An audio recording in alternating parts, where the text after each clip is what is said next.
Ladies and gentleman, Davanagere ದಕ್ಷಿಣದಲ್ಲಿ ticket fight ಜೋರಾಗಿದೆ. ಆದರೆ ಪಕ್ಷದ ಆಂತರಿಕ ಟಿಕೆಟ್ ಫೈಟ್ ಕಾಂಗ್ರೆಸ್ಗೆ ಬಿಸಿ ತುಪ್ಪವಾಗಿ ಪರಿಣಮಿಸಿದೆ. ಅನುಕಂಪದ ಅಲೆ ಕೈ ಸುಡ್ತಾ ಇದ್ರೆ ಅಲ್ಪಸಂಖ್ಯಾತರಿಗೆ ಕೊಟ್ಟಂತಹ ಮಾತು ಕಗ್ಗಂಟು ಸೃಷ್ಟಿಯನ್ನ ಮಾಡಿದೆ. ಕಾಂಗ್ರೆಸ್ಗೆ ಉಪಕಥನ ಯುದ್ಧ ಎದುರಿಸೋದಕ್ಕಿಂತನೂ ದೊಡ್ಡ ಸಂಕಷ್ಟವನ್ನ ತಂದೊಡ್ಡಿದೆ. ವೀಕ್ಷಕರೇ, ನೆಲ ಜಲ ಭಾಷೆಗಾಗಿ ಪ್ರಾಮಾಣಿಕ ಪತ್ರಿಕೋದ್ಯಮ.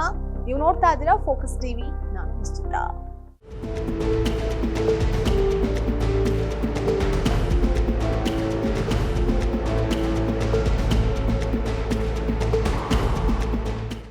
ರಾಜ್ಯದಲ್ಲಿ ಭಾರಿ ಕುತೂಹಲಕ್ಕೆ ಕಾರಣ ಆಗಿರುವಂತಹ ದಾವಣಗೆರೆ ದಕ್ಷಿಣ ವಿಧಾನಸಭಾ ಕ್ಷೇತ್ರದ ಬೈ ಎಲೆಕ್ಷನ್ ಡೇಟ್ ಫಿಕ್ಸ್ ಆಗಿದೆ.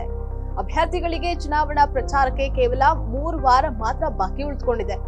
ಇನ್ನು ದಿನಾಂಕ ಹತ್ರ ಬಂದ್ರೂ ಕೂಡ ಅಭ್ಯರ್ಥಿ ಯಾರು ಅನ್ನುವಂತಹದ್ದೇ ಬಿಜೆಪಿ ಮತ್ತೆ ಕಾಂಗ್ರೆಸ್ ಇನ್ನೂ ಫೈನಲ್ ಮಾಡಿಲ್ಲ. ದಾವಣಗೆರೆಯಲ್ಲಿ ದಿನದಿನಕ್ಕೂ ಟಿಕೆಟ್ ಕಗ್ಗಂಟು ಜೋರಾಗ್ತಾ ಇದೆ. ಕಾಂಗ್ರೆಸ್ಗೆ ಟಿಕೆಟ್ ಫೈನಲ್ ಮಾಡೋದು ದೊಡ್ಡ ತಲೆನೋವಾಗಿ ಪರಿಣಮಿಸಿದೆ. ಅನುಕಂಪದ ಅಲೆಯ ಮೇಲೆ ತಮಗೆ ಟಿಕೆಟ್ ಅನ್ನ ಕೊಡ್ಲಿ ಅನ್ನೋದು ಶಾಮನೂರು ಕುಟುಂಬದ ಒತ್ತಡ.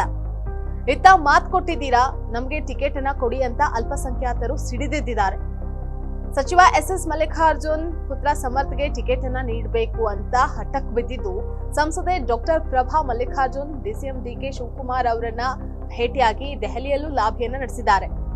ಆದ್ರೆ ಈ ಹಿಂದೆ ಮುಂದಿನ ಚುನಾವಣೆಯಲ್ಲಿ ಅಲ್ಪಸಂಖ್ಯಾತರಿಗೆ ಟಿಕೆಟ್ ನೀಡೋದಾಗಿ ಕಾಂಗ್ರೆಸ್ ಮಾತನ್ನ ಕೊಟ್ಟಿತ್ತು. ಈಗ ಸಮರ್ಥ್ಗೆ ಟಿಕೆಟ್ ಅನ್ನ ಕೊಟ್ರೆ ಮಾತು ಮರೆತಂತಾಗತ್ತೆ. ಅದಲ್ಲದೆ ಅಲ್ಪಸಂಖ್ಯಾತ ಸಮುದಾಯ ರೊಚ್ಚಿಗೆದ್ದಿದ್ದು ಟಿಕೆಟ್ ಕೊಡದೆ ಹೋದ್ರೆ 50,000 ಮತಗಳ ಅಂತರದಿಂದ ಕಾಂಗ್ರೆಸ್ ಅನ್ನ ಸೋಲಿಸ್ತೀವಿ ಅಂತ ಚಾಲೆಂಜ್ ಮಾಡಿದೆ. ದಾವಣಗೆರೆಯ ಕಾಂಗ್ರೆಸ್ ಟಿಕೆಟ್ ಫೈಟ್ ಜೋರಾಗ್ತಾನೆ ಇದೆ.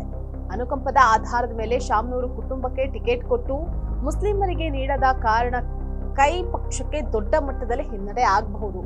ಒಂದು ವೇಳೆ ಶಾಮನೂರು ಕುಟುಂಬ ಬಿಟ್ಟು ಅಲ್ಪಸಂಖ್ಯಾತರಿಗೆ ಟಿಕೆಟ್ ಅನ್ನ ಕೊಟ್ರೆ ಚುನಾವಣೆಯಲ್ಲಿ ಗೆಲ್ಲಲು ಸಚಿವ ಎಸ್ ಮಲ್ಲಿಕಾರ್ಜುನ್ ಏನಿದ್ದಾರೆ ಅವರು ಕೆಲಸ ಮಾಡ್ತಾರಾ ಅನ್ನುವಂತಹ ಪ್ರಶ್ನೆಯೂ ಇದೆ.